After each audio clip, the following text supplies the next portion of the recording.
işkence sürgün. Menzile koşarız azm ile bugün.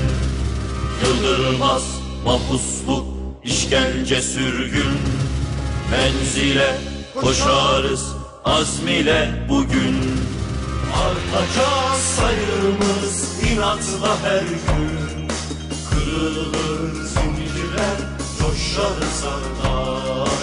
Meydanlara sığmaz, taşar sardaş. Artacak sayımız inatla her gün.